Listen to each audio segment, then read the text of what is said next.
देखिए, विधानसभा में आज का मुद्दा तो बड़ा यहाँ पे गूंज रहा था कि चिट्टे के ऊपर जयराम जी, विपक्ष के नेता जयराम जी बड़े मतलब बड़े आक्रोश में दिखे।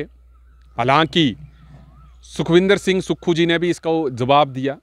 अब यहाँ पे मुद्दा यहाँ पर यही आ रहा है कि सरकार कौन सी दोषी है।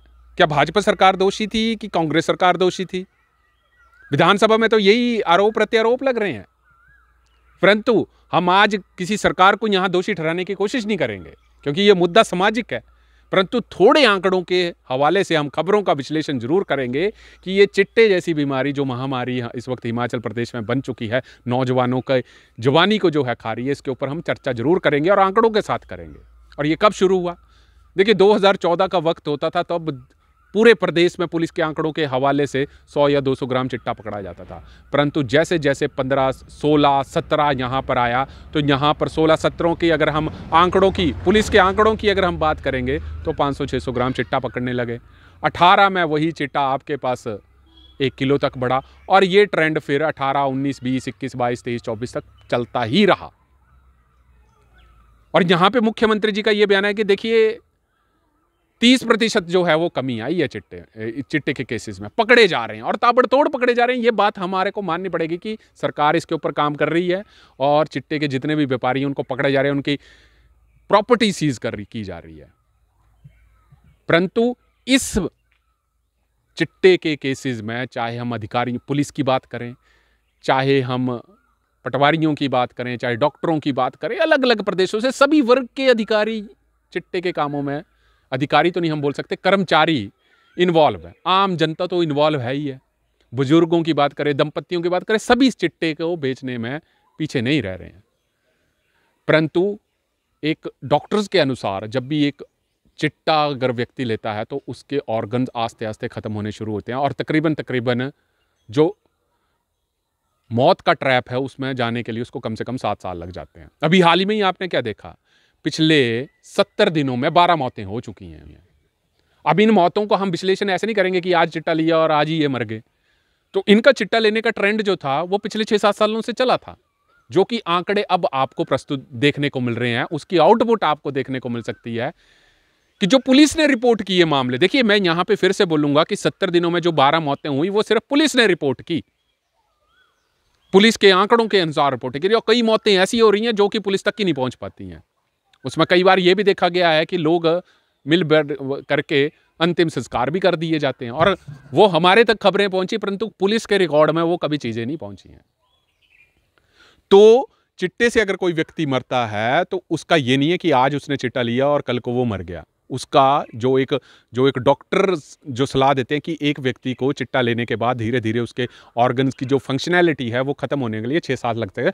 तो बोलने का मतलब यह है कि ये 12 मौतें जो हुई, तो हम पिछले अगर 6-7 साल का रिकॉर्ड चेक करें तो ये धीरे धीरे मौत के ट्रैप में आए और अब इनकी डेथ शुरू हो चुकी हुई है। जब हमारे को पता था कि उड़ता पंजाब में चिट्टा काफी ज्यादा, जो नौजवान थे पंजाब में वो भी मारे गए, तो उस वक्त सरकारों को जरूर इस ध्यान पे देना चाहिए था कि चाहे चिट्टे के 200 ग्राम का केस पकड़ा गया, 300 ग्राम का केस पकड़ा गया, उस वक्त भी जो था समय था 16-17 की अगर हम बात करें, और उसके बाद तो फिर बढ़ता ही रहा। परंतु ये चीज मैं जरूर कहूंगा कि देखिए, चाहे भाजपा की सरकार थी, केसेस उस वक्त भी पकड़े जाते थे। कांग्रेस की सरकार है, बहुत अच्छा काम कर रहे हैं अधिकारी हमारे। अगर शिमला के गांधी जी की बात करें ना, तो उन्होंने तो ऐसा ताबड़तोड़ काम किया कि शायद चिट्टा वालों की तो कमर टूट गई हुई है कि शिमला और सोलन में तो हम ना ही जाएं तो वो अच्छा है, क्योंकि सोलन के एसपी गौरव सिंह जी और यहाँ पे तो ताबड़तोड़ काम हुआ, प्रॉपर्टी सीज हुई है। परंतु अगर हम जिला मंडी के हल्के की बात करें तो यहाँ पर अभी भी जो चिट्टा सप्लायर हैं उनके हौसले अभी पस्त नहीं हुए हैं, वो अभी भी लगे हुए हैं। परंतु बात यह है कि सबूत नहीं मिल पाते, जिसकी वजह से छूट जाते हैं। और एक चीज मैं आपको बता दूं कि ये चीज जो है, ये सोशल बीमारी जिसको हम बोल सकते हैं ना, चिट्टा बेचने की, ये जब तक हम चुप रहेंगे तब तक ये और फैलती जाएगी और आस्ते आस्ते ग्रास्प कर लेगी। पुलिस के आंकड़ों की अगर मैं आपको बताऊं, अगर हिमाचल प्रदेश पुलिस के आंकड़ों की बात कराऊं, तो अगर हम साल का रिकॉर्ड की बात करें तो 10-12 किलो चिट्टा पकड़ा जाता है। मतलब ये पुलिस द्वारा पकड़ा गया, तो खपत कितनी होगी। और पंजाब की बात करें, मतलब अभी मेरे को आंकड़े पूरी तरह से याद नहीं है, परंतु 1-2 साल पुराने आंकड़ों की बात करें तो 400-500 किलो चिट्टा पुलिस पकड़ती है। अफ़गानिस्तान से आते हैं या पाकिस्तान से आते हैं, कहाँ से भी आते हैं, ये सुरक्षा की जिम्मेदारी चाहे केंद्र सरकार की है, चाहे राज्य सरकारों की है, चाहे सोशल लोगों की है, सभी को एक बराबर जो है वो निभानी पड़ेगी। और चिट्टे के ऊपर हिमाचल प्रदेश सरकार ठीक है काम कर रही है, विपक्ष भी प्रश्न पूछते हैं, सत्ता पक्ष भी प्रश्न पूछते हैं, परंतु आरोप प्रत्यारोप लगाना इस मामले में कहीं ना कहीं सरकारों से को बचना चाहिए। और हर काम जो है सरकारों के ऊपर ही नहीं छोड़ देना चाहिए। चाहे विपक्ष की बात करूं, सरकार का काम नहीं है चिट्टा रोकना, आपका भी काम है। और चाहे आम आदमी की बात करें, समाज की बात करें, हमारा भी काम है। इसमें सरकारें कुछ नहीं कर सकती हैं, सरकारें सिर्फ पकड़ सकती हैं, रोक सरकारें भी नहीं सकती हैं। उसके लिए समाज का हर वर्ग को आगे आना जरूरी है, हमारे आपको जो होना चाहिए। परंतु जिस हिसाब से हिमाचल प्रदेश की विधानसभा में इसके ऊपर बहस छिड़ी हुई है कि चिट्टे का जो कारोबार था वो आपकी सरकार में बढ़ा या इसकी सरकार में बढ़ा, ये विषय नहीं है। विषय ये होना चाहिए था कि चिट्टे को मिलकर हम कैसे रोकें, ये जरूर तय होना चाहिए था।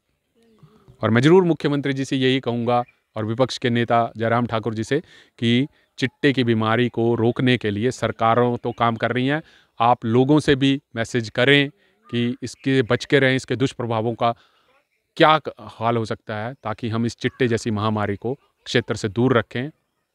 ये देखने वाली बात होगी कि हिमाचल प्रदेश क्या आने वाले समय में चिट्टे की गर्त में जाएगा कि हमारे युवाओं को हम और आप बचा सकेंगे। तब तक आप जुड़ रहिए हरीश वर्मा के साथ हिमाचल फास्ट एक्सप्रेस के लिए।